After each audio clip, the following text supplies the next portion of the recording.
Nous continuons le commentaire de cet épître aux Romains. Nous sommes à la 29e partie de ce commentaire. Ce commentaire des épîtres aux Romains est écrit par le bien-aimé frère Hamilton Smith. Chapitre 3, petit 1, Introduction. Dans la première partie de l'épître, tous les hommes, qu'ils soient juifs ou des nations, ont été convaincus par la parole de Dieu d'être sur un même niveau, celui de pécheurs méritant le jugement devant Dieu et sans force pour se sauver eux-mêmes du jugement. Ensuite, il nous a été montré comment Dieu a opéré en justice pour la bénédiction de l'homme par la mort et la résurrection du Seigneur Jésus. La bénédiction ainsi assurée pour ceux qui croient est résumée pleinement dans le chapitre 8 du livre de Romains. Une difficulté surgit toutefois dans l'esprit des Juifs. Cette grâce souveraine qui place tous les hommes à égalité sous le jugement et qui ouvre la bénédiction à tous peut paraître mettre de côté les promesses spéciales faites à Israël. Il est clair, d'après Genèse chapitre 15, chapitre 17 et chapitre 18, que Dieu avait des propos de bénédiction pour Israël et à travers Israël. Ces propos de bénédiction pour Israël et le monde étaient contenus dans les promesses inconditionnelles faites à Abraham. La question se pose alors, comment est-il possible de concilier la grâce souveraine de Dieu envers tous avec les promesses spéciales faites au Père en faveur d'Israël? Cette difficulté est résolue dans la troisième division de l'Épître aux Romains, à son chapitre 9, chapitre 10 et 11. Ces chapitres nous présentent les voies de Dieu envers Israël et envers le monde au cours des périodes successives ou dispensations de l'histoire du monde.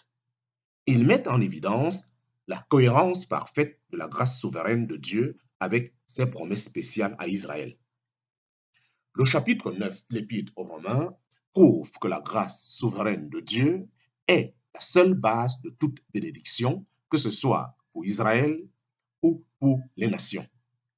Le chapitre 10 de l'Épître aux Romains montre que la chute d'Israël ouvre la voie à la grâce souveraine pour bénir les nations.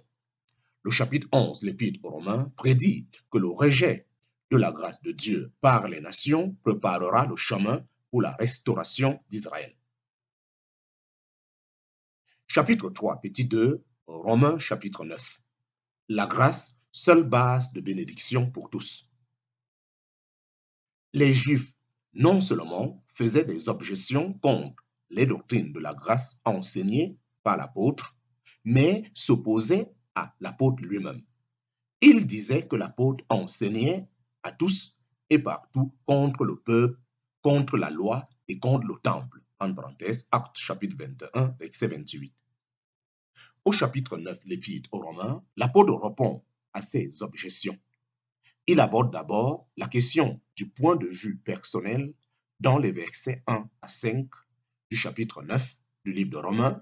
Ensuite, dans le reste du chapitre, il fait face à l'objection selon laquelle la grâce de Dieu envers tous rendrait nulles les promesses spéciales faites à Israël. Il prouve clairement que si chaque promesse sera accomplie, ce sera sur la base de la grâce. Chapitre 3, petit 2, sous 1, Romains, chapitre 1, versets 1 à 5. Lisons Romains, chapitre 9, versets 1 à 5. Je dis la vérité en Christ, je ne mens point, ma conscience me rendant témoignage par l'Esprit Saint, que j'ai une grande tristesse et une douleur continuelle dans mon cœur, car moi-même, j'ai souhaité d'être par anathème séparé du Christ pour mes frères, mes parents selon la chair, qui sont israélites, auxquels sont l'adoption et la gloire et les alliances et le don de la loi et le service divin et les promesses. Verset 5. Sont les pères et desquels, selon la chair, est issu le Christ, qui est sur toutes choses Dieu béni éternellement. Amen. Commentaire. Quant à lui, loin d'être comme ses parents selon la chair, il avait une grande tristesse et un chagrin continuel à leur égard. En parenthèse, Romains chapitre 9, verset 2. En effet, le souhait avait traversé son esprit que lui-même soit séparé par anathème du Christ, en parenthèse, Romains chapitre 9, verset 3, s'il était possible pour ce moyen d'apporter la bénédiction à Israël. Par ailleurs, comment pourrait-il considérer légèrement ceux à qui appartiennent l'adoption, la gloire, les alliances, le don de la loi, les services, les promesses, en parenthèse, Romains chapitre 9, verset 4, et surtout ceux de qui, selon la chair, provient Christ, qui est sur toute chose Dieu béni éternellement, en parenthèse, Romains chapitre 9, verset 5. Ce n'était pas Paul qui faisait peu cas des privilèges d'Israël, mais plutôt les accusateurs de Paul, car n'avaient-ils pas rejeté leur Messie? Comme il le dit à la fin du chapitre, ils ont heurté contre la pierre d'achoppement, en rejetant Christ comme n'étant qu'un simple charpentier. Paul, au contraire, maintenait sa gloire, affirmant qu'il est Dieu sur toute chose bénie éternellement. Chapitre 3, petit 2, sous 2, Romains chapitre 9, verset 6. Nous lisons au Romains chapitre 9, verset 6. Ce n'est pas cependant comme si la parole de Dieu avait été sans effet, car tous ceux qui sont issus d'Israël ne sont pas Israël. Commentaire. Après avoir répondu aux attaques personnelles, l'apôtre fait la démonstration que la grâce souveraine de Dieu, en s'occupant des nations, ne rend pas sans effet la parole de Dieu qui avait donné des promesses spéciales à Israël. Paul avait enseigné que tous, juifs ou gentils, reçoivent la bénédiction sur la base de la grâce souveraine. Immédiatement, les Juifs objetaient que cet enseignement niait les promesses qui leur sont destinées sur la base de la descendance naturelle. À cette objection, l'apôtre répond que ce ne sont pas tous ceux qui sont d'Israël par descendance naturelle qui sont le vrai Israël de Dieu à qui les promesses ont été faites. Il se tourne alors vers l'Écriture pour prouver son affirmation. Chapitre 3, petit 2, sous 3, Romains chapitre 9, versets 7 à 9. Nous lisons Romains chapitre 9, versets 7 à 9. Aussi, pour être la sémence d'Abraham, ils ne sont pas tous enfants, mais en Isaac te sera appelé une sémence. C'est-à-dire, ce ne sont pas les enfants de la chair qui sont enfants de Dieu, mais les enfants de la promesse sont comptés pour sémence. Car cette parole est une parole de promesse.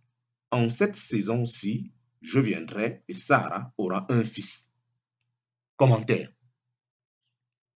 Il en appelle d'abord à l'histoire d'Abraham.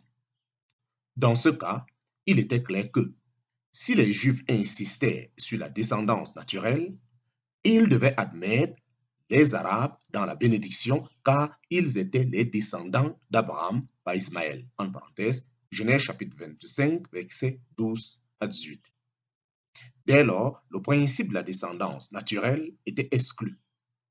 Avec Isaac, nous voyons donc la bénédiction assurée sur le principe de l'élection de la grâce souveraine, car la parole dit « En Isaac te sera appelé une sémence ». Ismaël était l'enfant de la chair, mais Isaac l'enfant de la promesse. Que cette promesse ait été selon la grâce souveraine, cela est rendu tout à fait manifeste par la parole. En cette saison-ci, je viendrai et Sarah aura un fils. Chapitre 3, petit 2, sous 4, Romains chapitre 9, versets 10 à 12.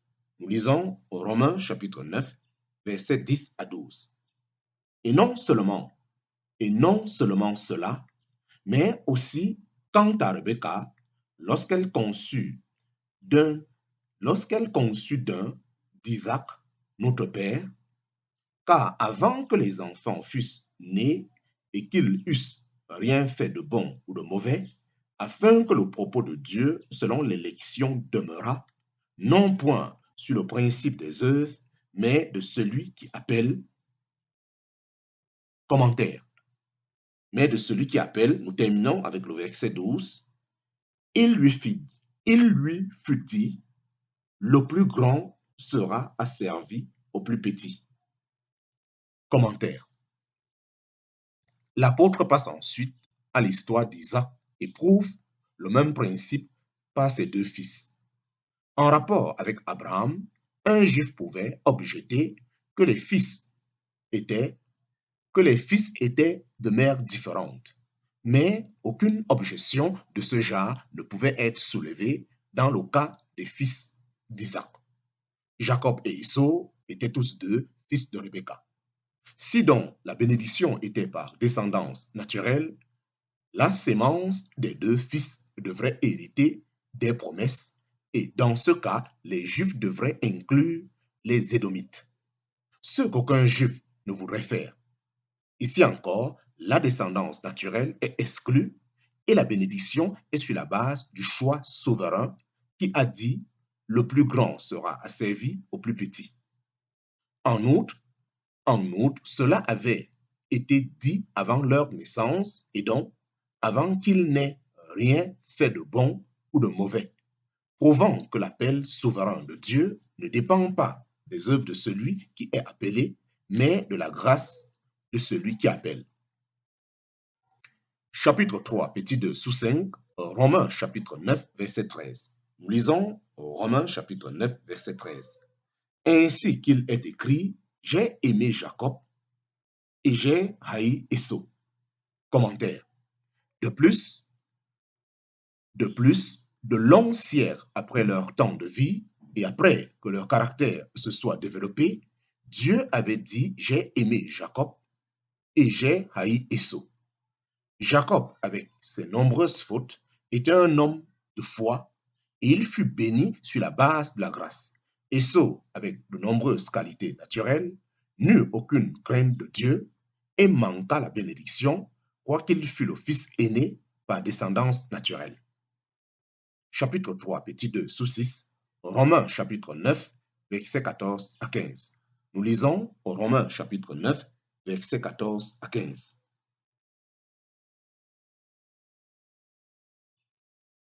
Que dirons-nous donc? Y a-t-il de l'injustice en Dieu? Qu'ainsi n'advienne.